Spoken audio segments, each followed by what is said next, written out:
All right, good day, hi, and welcome. Okay, so I'm just going to show you. I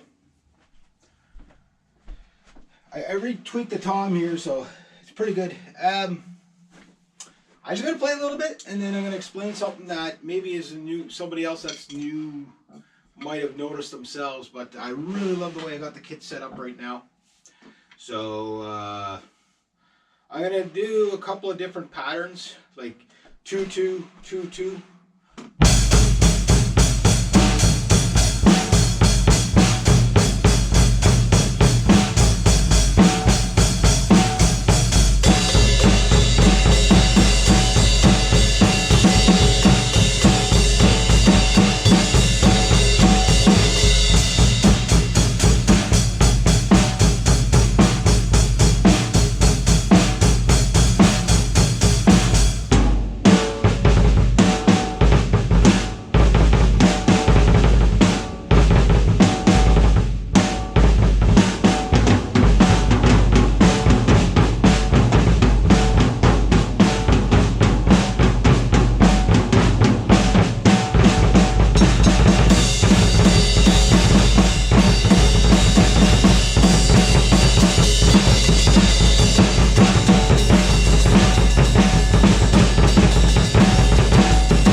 Okay, so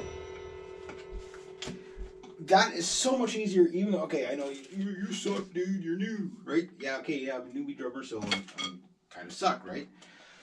But my beaters are almost at 45 degree, fully extended out. My springs aren't that high in the tension. I'm working my way up, but I also, because I live far from a music store, I don't want to be breaking springs and have to wait a week or two to go get springs, right? But when you see a drum kit uh, in a magazine or on a website or whatever, the toms are always right here, and they're way up in the air, and the tom's way higher than the snare, and everything like that. So you always got like this, and then like this. It's kind of like you have to jump to get to it, right? And then you go like that, and then you got to jump all the way down to get to tom, right? Where these are almost off the same height.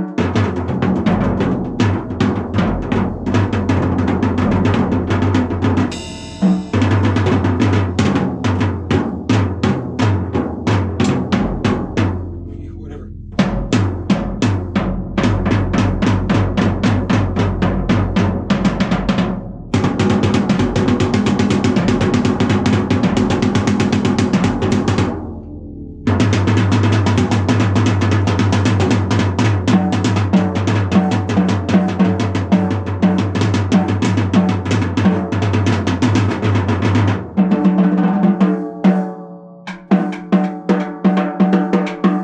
So I can still do my rim shot. I don't do too many rim shots because I only got two sets of sticks. I only got one heavy set of sticks.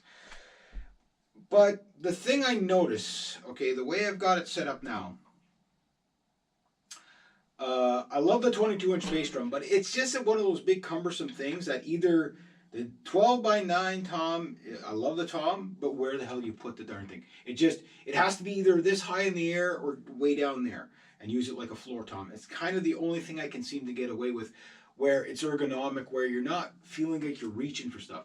Like I can get like, okay, the guys with the big, Neil Peart 72-piece kit, I get that. That can work for some drums, right? Like, so if you have like whatever you're gonna do, that's fine if you're not living up there. You know what I mean?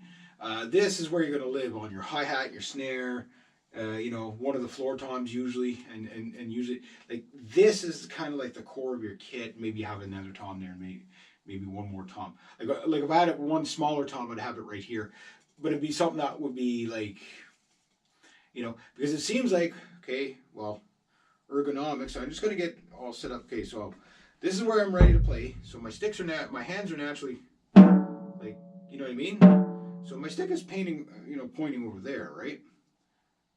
So this isn't too bad, but when it's here, it feels like it's unnatural to be over here. You say, yeah, but what about this? Yeah, but this is coming this way. It's more natural to do this than it is to do this, right? So it feels more natural. So this is very relaxed. Shoulders are completely nothing on the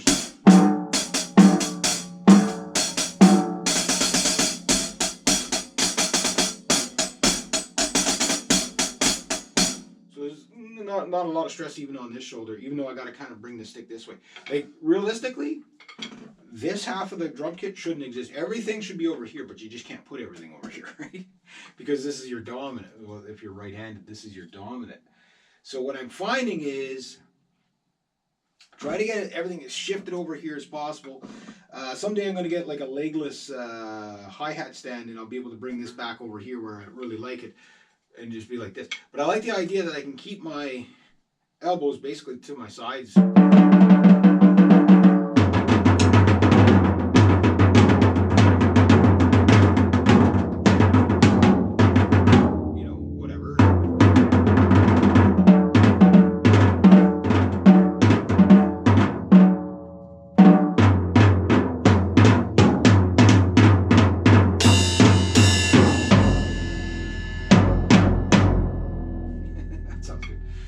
These two always sound good together, but they don't feel that far apart. And notice, like the floor tom, I don't have to go back here, right?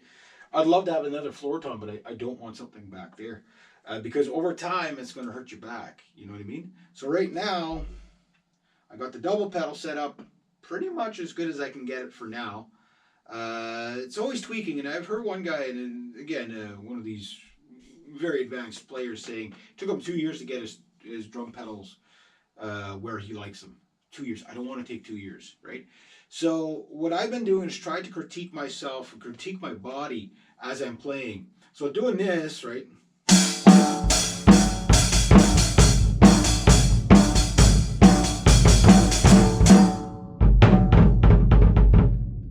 It feels as natural as anything. Like there's no stress on me. I could do that all day. I'm not saying I'm good at it. I'm just saying I could do it all day. Over here.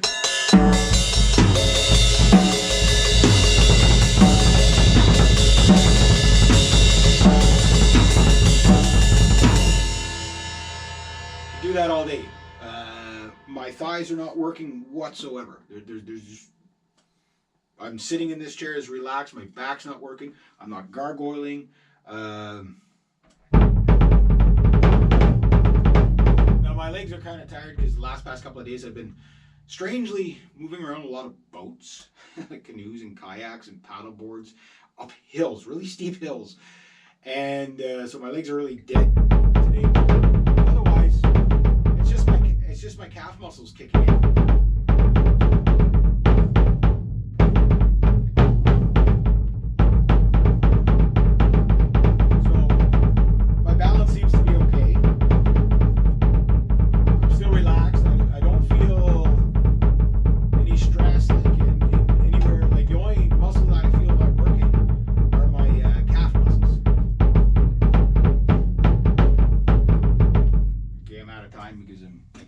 Are kind of tired from working all day, but you get the idea.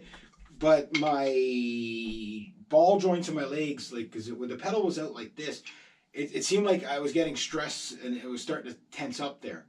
Where this, I don't feel like I'm tensing up at all. Let's get that out of the way.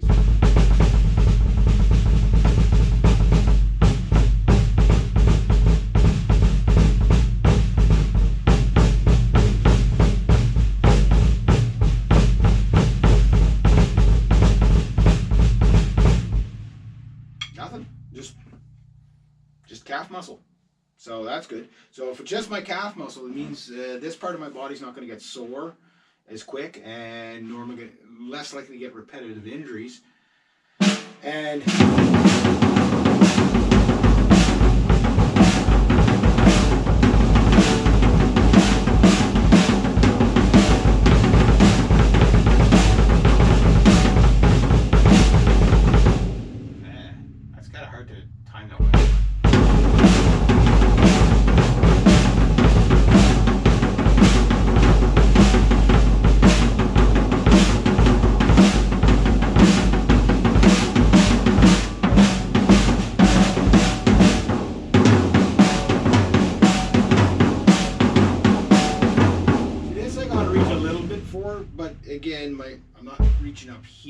not reaching out here.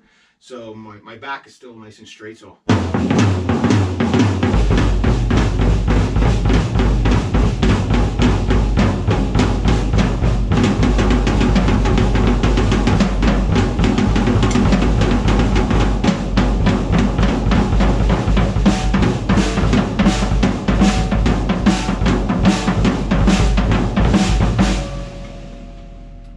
Nothing is stressed. That is, so what I'm doing is I'm moving my kit around until I don't feel hardly any stress. The idea is to be like a soggy noodle and just completely relax while I'm playing. Now, obviously, you got to, use some muscles, but the idea is that nothing feels like it's just sitting there tensing up and straining.